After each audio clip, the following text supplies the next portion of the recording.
ஆயிரம் கோடிகள் வேண்டாம் என புறந்தள்ளி, சமூக நலனுக்காக அரசியல் களங்கண்ட 8 கோடி தமிழர்களில் ஒரே ஒருவன் எம் தலைவன் தளபதி விஜய். தளபதி விஜய் சொந்தங்கள் அனைவருக்கும் வணக்கம். தளபதி விஜய் அவர்கள் எந்த விஷயத்துல என்ன ரொம்ப ஆச்சரியப்படுத்துறாருன்னா, வருஷத்துக்கு அவரு ஒரு படம் நடிச்சா கூட இன்னும் குறைஞ்சபட்சம் 15 வருஷம் நல்லாவே எர்ன் பண்ணுவார். அப்படி பார்த்தோம்னா, அவரு இப்ப தற்போதைய சம்பளம் 200 கோடி. அப்படின்னா 10 இன்ட்டு 15 இன்ட்டு 200 வேணாம். நம்ம வச்சுப்போம். 10 படம்னு வச்சுப்போம். 10 இன்ட்டு 200 கோடி 2000 கோடி.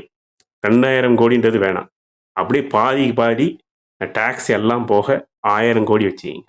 10 வருஷம் அவர் நடிச்சாருன்னா சினி ஃபீல்டில் இருக்கிறாருன்னா இன்னும் 1000 கோடி ஏர்ன் பண்ணுவார். இந்த 1000 கோடியை சர்வசாமா தூக்கி போட்டு நம்ம இதுக்கு சமூகத்துக்காக அவர் அரசியல் களம் வந்து காத்துறீங்களா? அது என்ன உண்மையிலேயே ஆச்சரியப்படுத்துதுங்க. உண்மையிலேயே என்ன ஆச்சரியப்படுத்துது. ஆனா நான்லாம் மாசம் ஒரு 2000 ரூபாய் எக்ஸ்ட்ரா கொடுத்தா இன்னும் 2 மணி நேரம் எக்ஸ்ட்ரா மாசம் ஃபுல்லா வேலை பார்ப்பேன். ஆனா இந்த 1000 கோடி சர்வசாமா தூக்கி போட்டு ஒரு அரசியலுக்கு வந்துருக்காதுறீங்களா? ரொம்ப ரியலி கிரேட்டுங்க.